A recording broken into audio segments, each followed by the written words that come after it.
Thanks a lot, Divya. Very good evening to all of you. As innovation consultants, it's an immense privilege for us to experience how different organizations, young, old, big, small, are navigating technology challenges and their own transformation journey.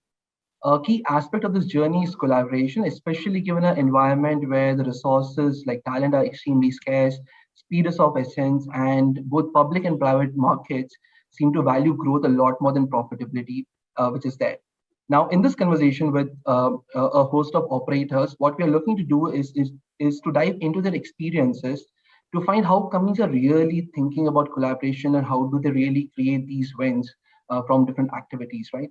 And then to get the ball rolling, first of all, welcome to all the fellow panelists for joining us for this session. Thank you so much for making time. Aishwariya, we'll maybe start with you. Flipkart is the youngest organization in this, conversation, including younger than Zinnov, which is there.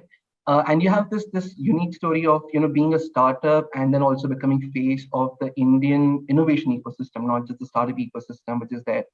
And that is all about growth, right? So can you give us a perspective in terms of when it comes to growth, how does Flipkart, how do you think about collaboration?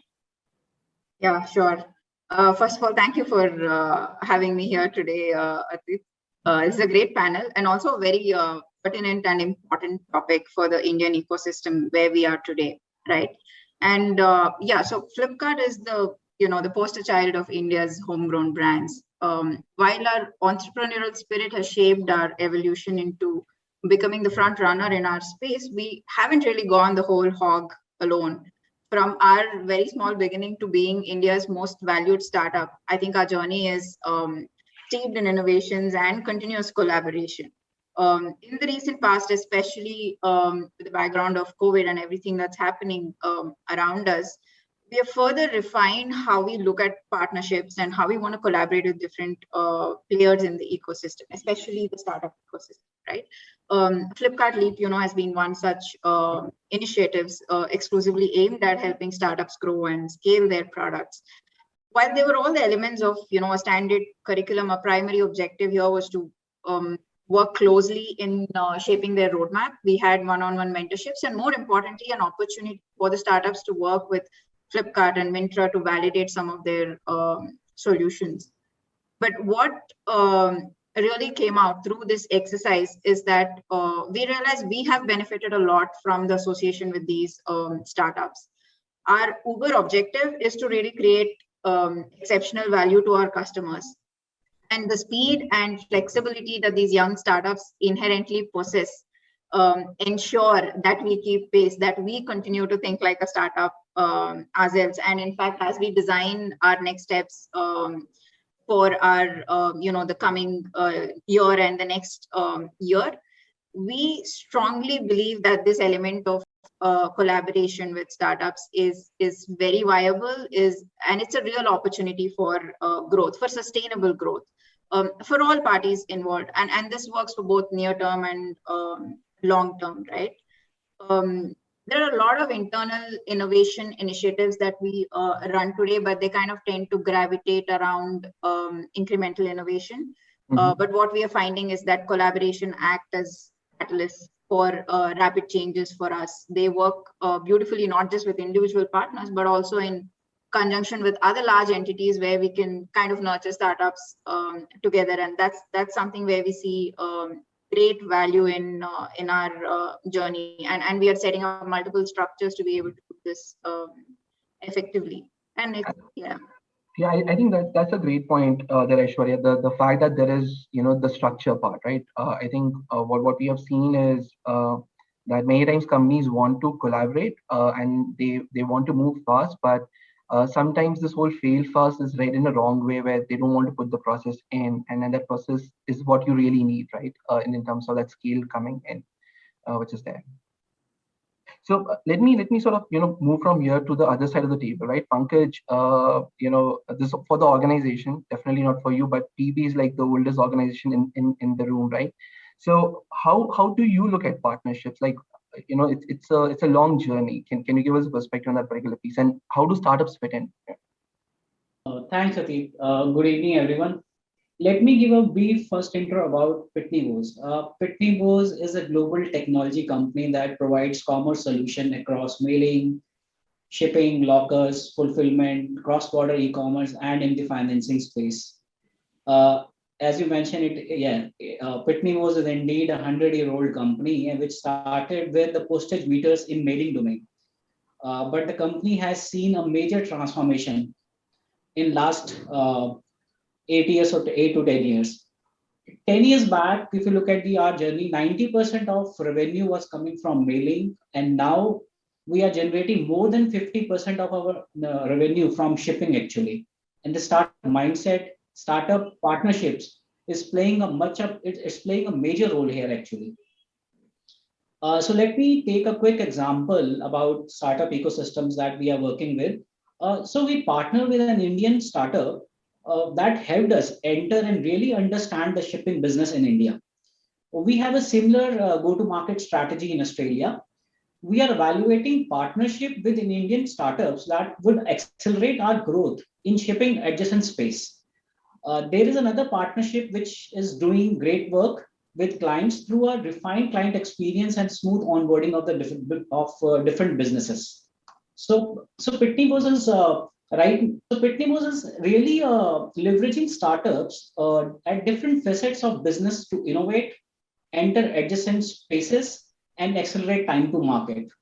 And one and to your second question, you talked about what also there are things that we're looking out when we are doing the partnership. It's about there are a few parameters which is coming to my mind as of now. The startup that should be solving a real problem in our adjacent space, which is a shipping adjacent space I'm talking about, and it should also should have a potential to grow to be leveraged globally actually, and it should not be limited to a particular region. Of course, there has to be a sizable potential market size for a problem that they are solving, and technology will play a major role because it has to be merged with our technology tech stack, the global ecosystem. And last not but last, the caliber of the team that we definitely look at, and the overall probability of the success of the standalone startup and of the partnership is playing a important role here. So these are the points which are coming to my mind right now. Got it, Pankaj. So thank you so much for that. I think I like that the perspective in terms of, as they say, age is just a number, I guess, when it comes to collaborations. But let's look at a slightly different perspective. Neel, coming to you, right? Intel, Silicon Valley, Genesis, you are there, of course. And then at the same time, I think there's a slight difference, right? Say compared to Flipkart and Pitney Bowes, as a semiconductor company, it can be said that you are fairly away from the end consumer or the end user of the product which is there, right? So keeping that in perspective, how does Intel think about collaboration? How do you think about startups? How do you think about driving that innovation piece? Can you give us that kind of a perspective, please? Yeah. Hey, thanks, Atit. And firstly, it's a pleasure being here with the rest of the eminent panelists here.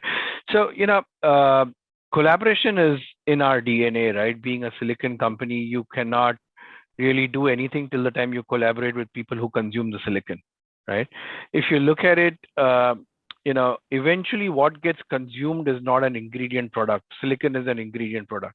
What gets consumed is a final product that, other folks who are device makers and experienced movers, right, are the ones who will bring the silicon to the end consumer, right, or the enterprise.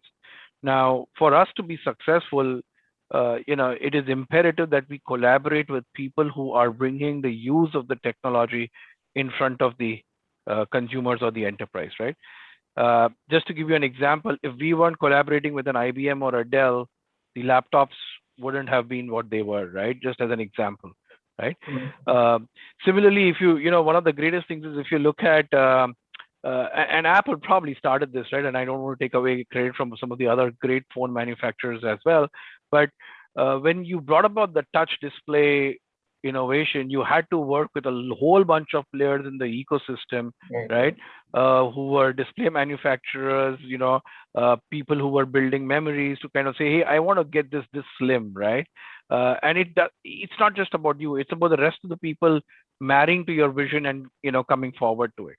So I think collaboration is something that everybody needs to think about to be a part of their DNA as they go along.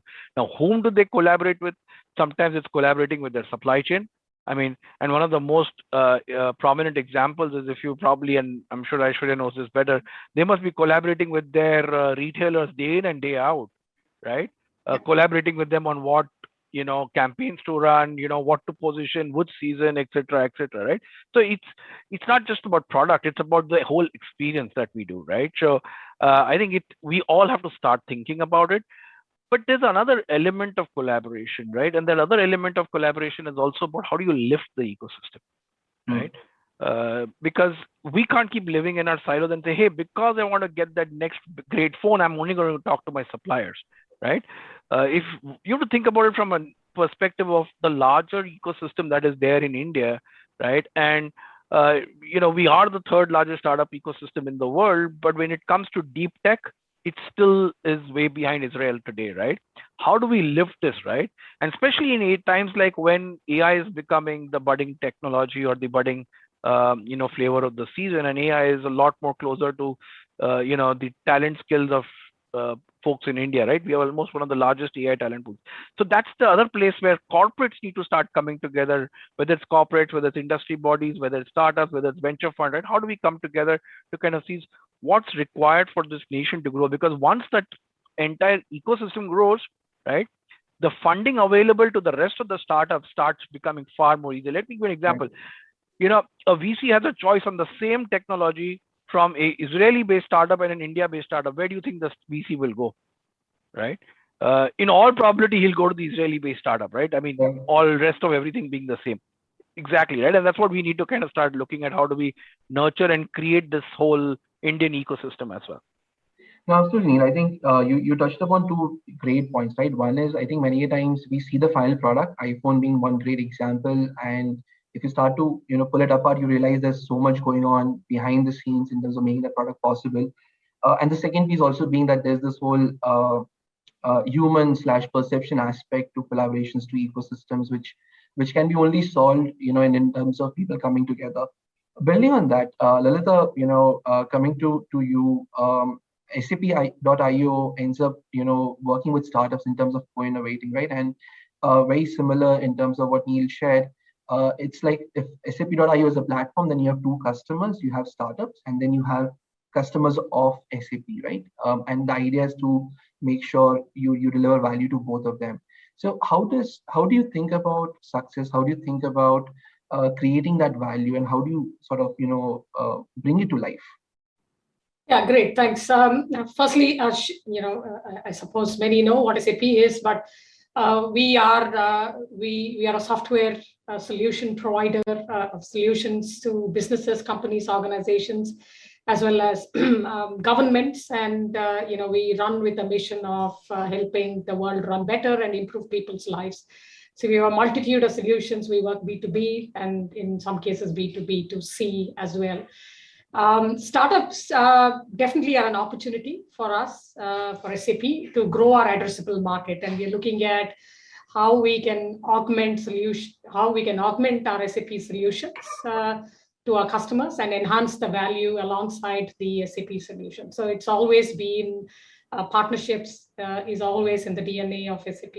The difference now comes as the industry structure is evolving with hyperscalers, with the way application software is being built, open source, now no code, low code, and proliferation of startups.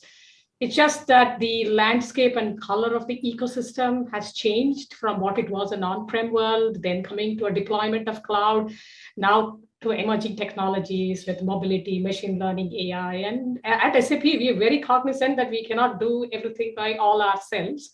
While we are very good at core solutions that we offer, either in the lines of businesses like supply chain, whether it is in customer relationship management, whether human capital management, or in technology in terms of data management, workflows.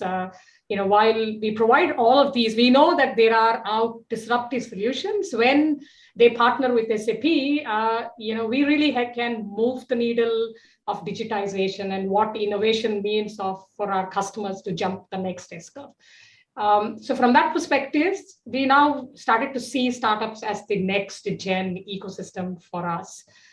So at SAP and SAP.io is started with this mission of how do we really work with these nimble startups, keep these disruptive players closer to us so that we drive a win-win-win collaboration. And what we mean by that is we help help our customers adopt an intelligent enterprise. We're no longer talking about connected business process, but embedding intelligence into every business process that they do, either in the form of ML, AI, IoT, blockchain, you name it all, which comes across all of these.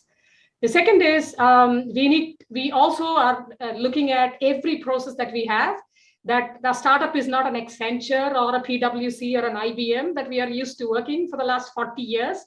And there is this philosophy of a large partner and SAP working to co-create the value of we providing software and SIs coming and implementing that to our customers is sharing both risks and rewards over the journey. And we can't have the same model with startups asking them to share the risk from day one and share rewards later.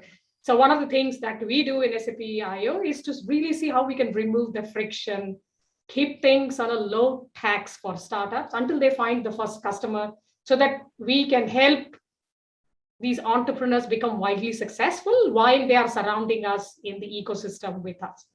And of course, third is we continuously strive to be the innovation advisor to our customers, and we paint the roadmap of how they would look like, whether it is a retail customer in India, or we are talking about something like an Amazon Go kind of a retail outlet in the US, where there is an infrastructure disparity on how these technologies can be deployed, or even if it is an SME customer, kind of someone who's operating with Kirana stores in India, we offer a multitude of solutions across the board.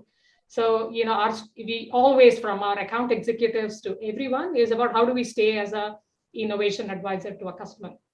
So from an SAP.io, we strive to drive this win-win-win collaboration. And every process that we look at, from bringing a startup on board as a partner to helping them integrate with SAP solutions so that we templatize and reduce the time to value to our customers, to getting them published on our marketplace, to drive joint go-to-market activities with our sales force and also with our partners, because we have a huge ecosystem of partners who are resellers. And that's exactly what we are evolving. I wouldn't say it's 100% kind of a win case, but we are getting there. So let me build on that, Lalitha. These things are a lot more easy, like they're easier said than done, right? And for example, being innovation advisor or being able to sort of work with the clients to help them figure out what next to do. In this whole journey, like what do you see as the biggest challenges, right? Like what is it that you're trying to solve for, given the experience? Something which comes to your mind right now. Yeah, excellent. So it's all about customer needs. And like an SAP, we say, hey, can the startup continue to be living in this ecosystem? Can they play? Do they have the longevity to work with an SAP executive or an SAP sales cycle? Sometimes when you are selling to large customers, our sales cycles are anywhere between 12 to 18 months, but it is all about customer needs. If a startup is solving that unique use case of a customer, then there is a long run for it. Else it is always a long tail. And even SAP or any company that's in this world of selling solutions, there's always a long tail solutions where we don't see a demand, but there's always those solutions that are, that's something customers live and breathe with them. Some of our core solutions, pretty much wall to wall, we run SAP in every geography. And we also have long tail solutions. So even in startup, when we talk about ecosystem, To date, we've worked with 300 plus startups where we integrated, we invested time in them, not just from IO, but we rallied the entire SAP organization. We gave them exposure to SAP technologies. We did all this, yet it's not that all 300 of them are going to have a go-to-market and win across every SAP customer, right? So from my mind, it's always customer needs. If a startup is solving a customer need, and need finding is the most important thing, and if that's a compelling use case, they will win. And for us, from an evolution perspective, is we start with that funnel where we work with these hundreds of startups, and we will see some of them really evolve where they go multi-geography or just increase the addressable market so significantly that we end up becoming their resellers. So, we not only do a joint go-to-market, we also sell them on SAP paper. And we have a dedicated account. We had 2 startups that went in that journey, and one of them is now a solution extension partner, where our AEs will sell alongside. They get compensated 100%, and we sign it on our paper. So it's a journey that we go through with all of these startups, and our pursuit is to build that digital business for SAP. Got it. So what I'm also hearing from that example, Lalitha, is that a portfolio approach is important, because there'll be those hits and misses, but the best way to sort of manage that part is to sort of look at multiple options, multiple startups, see, experiment as much as you can, and then sort of allow the portfolio to sort of funnel into something bigger, which is there. Raghav, coming to you, right? So we have the large enterprise, we have the startup now, large enterprise view in terms of collaboration, right? Give us a perspective from a TechM side, right? From your own experience, because TechM plays this very critical role in many organizations of stitching different components together into a holistic solution, right? And then you have the large corporates, you have the client, you have the startups coming in. What have you seen work in these collaborations? What have you seen not really work? Can you give us a perspective on what works, what doesn't work, pieces your experience? Thanks, Atit. Pleasure to be on this panel. And I think yesterday, Pari was talking about rapid collaboration, right? Year on year. That is exactly, I think both Aishwariya and then Pankaj talked about speed and then the acceleration. So that is something certainly important. And I'm representing actually the engineering R&D part of TechM. So I keep saying that in engineering R&D is not just incremental transformation or the exponential transformation, but it's rapid transformation. So speed certainly matters there. And that is the one which is really causing the product development life cycle to come down. And then earlier, the hardware and the software could never be separated. It was tightly coupled. Then it became loosely coupled, and now it is open. As soon as it is open, it is bringing in a lot of players with the right experience to really play a part there. Right from startups, academic and the research institutions, or the service providers of different kind, integrators, everyone. And that is on one side, which is really causing this kind of startup collaboration or collaboration with the different companies. The second one I'm also seeing is that the technology gaps are really reduced, because when you talk about electric vehicles in automotive market, I think the last 100 years, this gasoline and diesel engine, suddenly all that is going to go away and electric vehicles is going to come.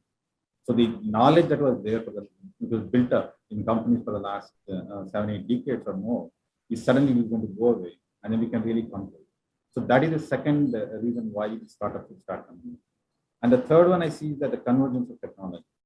And this convergence of technology, because every component gets connected, everything is going to get connected. And that is going to open up a world of possibilities, different possibilities. So it's going to be working with every one of these in the product development life cycle. It is not, we say that from cloud to, chip to cloud and beyond. And that is where your collaboration is going to be.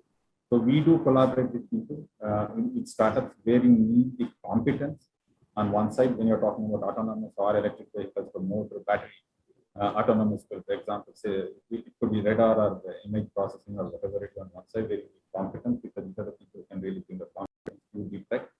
And when the knowledge is doubling every 10, 12 hours, if you want to go and really develop that from start, it is not going to work. So you need to really have this. And the second one is the scale up. When you want to scale up, probably you want to work with different kinds of partners. And third is that when you want really go and then want to sell your applications on some of these large companies' products like Google Cloud or MS Azure, then you also go to have a common go-to-market strategy. So this is how we partner with every one of these different kinds of partnership that we have right from startup to the large companies. That's exactly how we are working right now. Got it. I like the point, Raghav, which you spoke about technology, right? The technology is rapidly evolving, and then of course there is that skill set required to build that new solution or new technology which is there.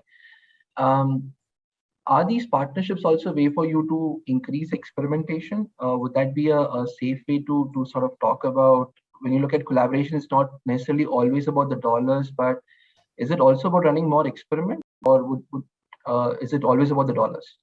No, it's always experimentation, because many times when you run this, some of them work, some doesn't work. So actually we need to do that, otherwise probably, because we are talking about the future, right? And we do not know what exactly is there.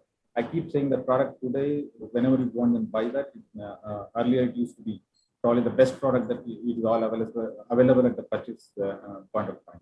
Whereas now it is a minimum, and it is going to get enhanced as we go forward. So if you do not look at the future, what are the possibilities? I think you are going to miss that part completely. We need to experiment, and probably that's exactly, most of the times I say that the intersection of these technologies is what is going to bring in many possibilities, and that is what is working for us. Some work, some doesn't work.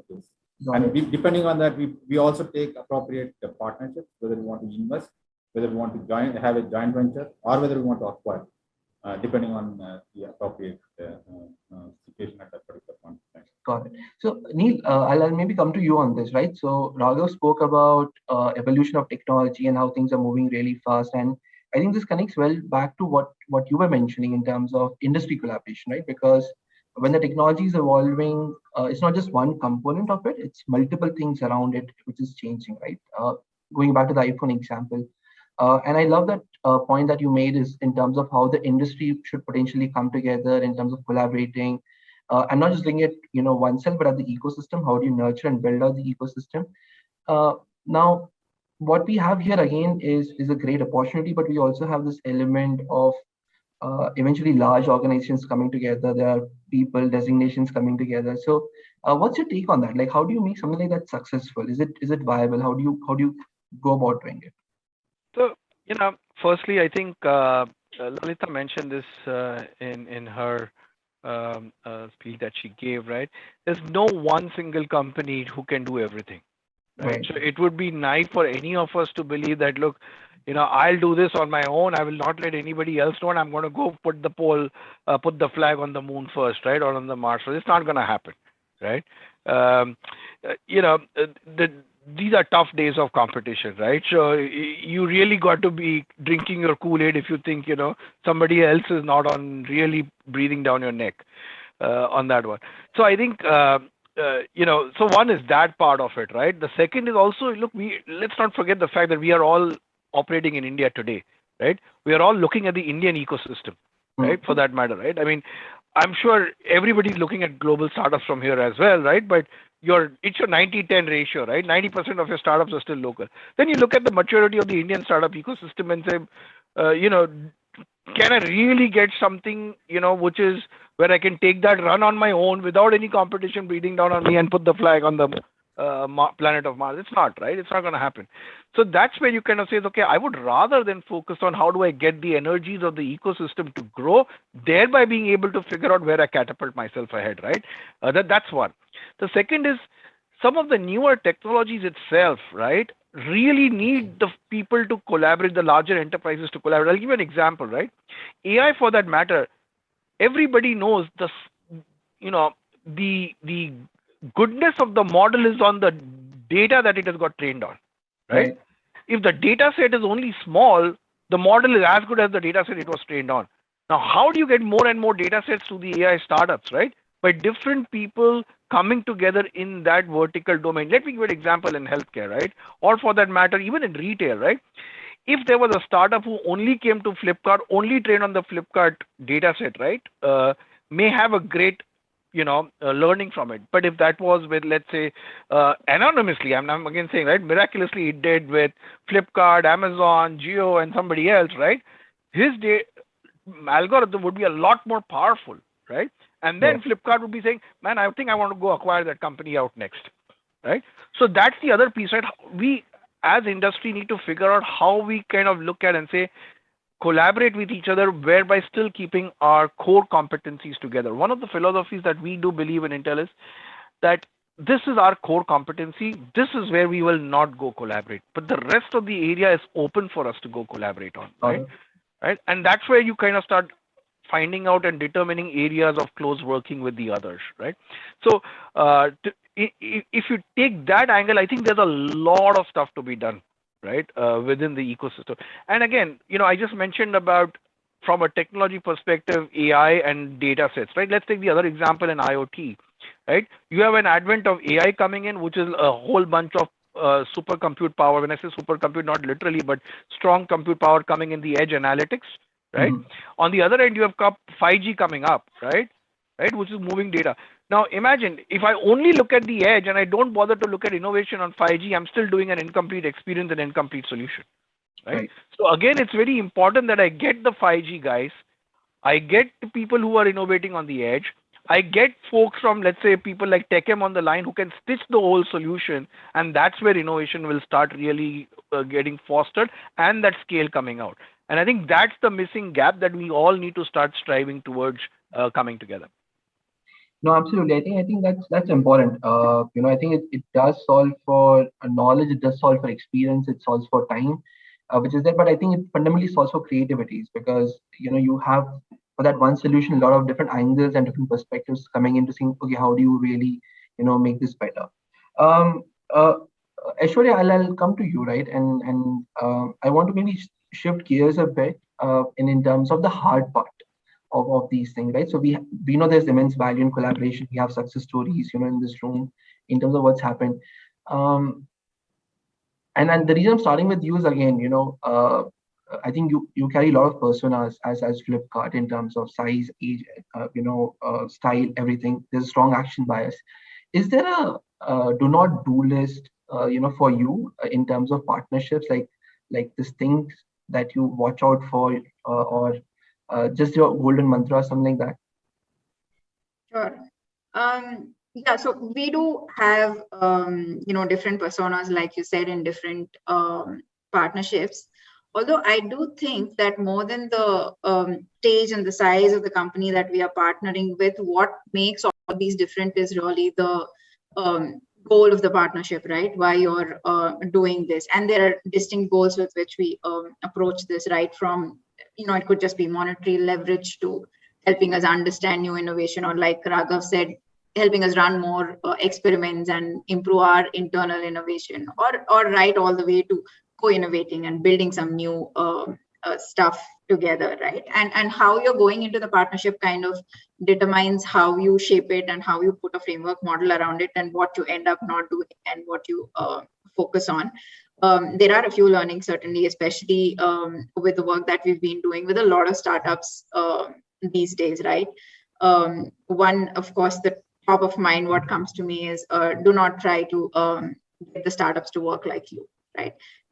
That never works. They have a small team, they take high risk, and they learn quickly, and use a corporate know-how to scale and structure strategy and goals. And it's very important to leverage these complementary differences and not turn one or the other into similar structures. And it's and the biggest thing for us has been to think about a framework before we go in, and not just enter into a partnership hoping that it will be the panacea for everything. It doesn't work like that. There are specific things that you're taking out of it, something that tells you why you want to collaborate with a partner versus doing internally. There is a case for both, and that reason has to be very clear for you, and that also kind of informs how you end up participating with a particular partner. Are you just doing a little bit of a pilot? Are you, getting together and building something together? It helps you agree on the same measures of success, right? At the end of the day, irrespective of who the partner is, you have to approach the table and evaluate each other as equals. Right. It has to be a win-win situation, no matter what kind of organization you end up partnering with, right? So in my view, the biggest do not do is imposing your own legacy and structure on your partner. That kind of never works. So there's that element of case building internally, maybe combining with Neel's point of being very clear what we want to do versus what we are okay to collaborate on. And this hypothesis building before you enter the conversation, then you have a conversation between equals, right? Not anything else. All right. Lalitha, I'll maybe ask you the other part of this whole conversation, right? Internal, in terms of people, employees, right? Because one of the things at least I have seen be very difficult for companies is to, you have the scenario where a team is really interested at the possibility of a collaboration or the value it can generate, but invariably there is somebody in the org who's maybe not really excited about it, who's not being, really open about it. A, have you seen those challenges? And B, if yes, what is your style of sort of, trying to, bring them onto your side, I guess, or bring them onto that open side of looking at that partnership with a new lights? Oh, yes, that's a very interesting question. And I think at times in my daily role, 80% I represent a startup and 20% a true blue SAP. So, and that can pivot depending on which day it is. To answer your question, right, we are an open, we thrive in an open innovation environment. SAP has always been a company that believes in open partnerships. We don't restrict or we don't make partners captive, saying, oh, you have to work with only me, you cannot work with someone else. We truly believe that if we bring customers, and we are a scale-up as a SAP.io program, and we believe that if you have a compelling, commercially viable product that can satisfy the unique need of customers and can complement SAP, you are in the game with us and we will help you. And we identify those startups through a lot of due diligence. So that's the thesis with which we work. But despite that, we ourselves are a commercial organization, and we have 4,000 plus solutions that we sell and are in the sales bag. So the number one thing that we do is when we are looking for startups to partner with us or to bring in or expand into our ecosystem, we try see that they truly complement and supplement SAP. And that's really important for us. As I said, IO is the bridge to the most relevant startup innovation for our customers. And we are also the ones who are curating the most disruptive or where disruptive innovation, and there's a compelling use case that potentially can help augment SAP solutions and create that additional value in areas which is not our core competency. So we do look at complementary. So areas where we end up with situations that you talked about are where we have a very strategic product, which is in our roadmap. We still are in a very marquee kind of adoption phase with our marquee customers. And there is a compelling startup which has got 100 plus resources and is a Series B and is pumped with money. And we see that they're growing.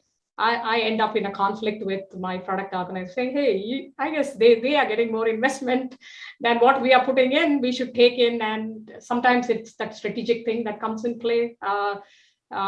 And then we do have that conflict with we end up in that situation and we try reason out. And that's the reason we work with early stage startups between seed to in APJ, I would call it as even Series A and B. So that we have that conversation with the startup saying, hey, out of your 10 features, maybe 3 you're overlapping with SAP. Do you really want, if you want to work with 400,000 plus of our customers in this area, you have compelling 3 use cases, can we partner? And that conversation we can only have in early stage before they are, our startup is really looking at only winning customers, right? So that's one area of product. From go-to-market, we always have these where some products are not available for some regions, and we do look at gaps as well. Because it's definitely one size doesn't fit all kind of a piece. The second part, joining back to what Aishwariya is saying, that for every startup it's a hypothesis, and I think good part of this whole process is to keep selling. I think that's one thing we have in common, that we are always selling either to a startup or to people internally or to partners outside in terms of making it possible. So innovation is also about selling the whole idea and creating that buy-in. And maybe Pankaj, Raghav, come to you for a quick question. Is there any case study or any particular startup, Pankaj, that Pitney has Pitney Bose has worked with that you would like to share with the audience? Yeah, sure. So let's take a latest example and tell you about the one startup partnership which is under discussion currently. Pitney Bose, as I mentioned, Pitney Bose has shipping as one of its growth engine, and we regularly evaluate what new we could do in shipping and in the adjacent space. We are working with a local startup to understand and evaluate the potential horizon expansion in the shipping domain actually. So there are a couple of reasons why I am looking forward to this partnership. One, it will give us an entry into the pre-shipping workflow. Pitney Bose is strong in shipping, but for future growth, we are exploring these pre-shipping and post-shipping of experiences. So this will provide us a solid step in providing end-to-end solutions with respect to shipping. If you look at the go-to-market strategy, if we have to build this our own, then it will take months, maybe much longer time to build this and replicate the similar experience versus what we will get via partnership. And definitely it will open up the avenues for our new revenues that we're looking for. And last, from their global reach, actually, this solution that we are evaluating right now, it's not a local, it's not specific to a region. It supports multiple languages, it supports currencies. Another global aspects is also supporting. And when we looked at the solution architecture, the technologies that they are working with, it's easy for us to integrate with our global ecosystem. So this partnership currently is under initial discussions, but even discussion like these is helping the organization like us in really reimagining and rebooting ourselves. That's great, Pankaj. I think it sort of brings to fore that one of those points, right? Which is to say that it's not just about looking at another vendor who can do the job better, but sort of creating a new opportunity. Raghav, any example that you would like to share, that you have been excited about or you have loved, would love to get some insights on that. No, absolutely. I think in automotive is the one which is really highly disruptive on the engineering, R&D, other verticals or different levels. Certainly, in the mega trends, all the mega trends that we are talking about, whether it's connected technology or autonomous or the EV, we are looking at opportunities. We are in discussion with some of the companies, specifically who can really give that advantage to go along to the OEMs along with our tier one. So that is what we are working on. Certainly, both one on the platform-based solutions with a startup company, which can extend the life of what you call the product as well. And on the other side, certainly the core technology is much more what you call safety critical. That's super interesting. Okay, so one last question for all of you. We'll keep it a quick 5-second piece, and then we'll hand it over to Divya. We have a lot of startups going, becoming unicorns, and a lot of them going to IPOs, right? If you had to trade places with one unicorn founder, who would that be and why? Raghav, why don't we start with you? One unicorn founder that you would be okay trading places with and why? I think the current one probably is better if Aishwariya talks about it, because I think that is the one example that we have in front of us. But I won't call it. Pankaj, how about you?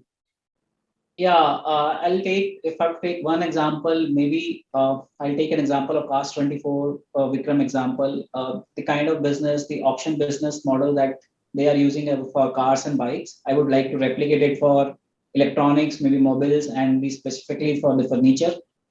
I'm recent experience, my personal experience around it. It was a big hassle. So I would like to offer a reliable platform in this space to sell everything in just few hours, maybe in 1 hour. Aishwariya, competition there. What's your choice?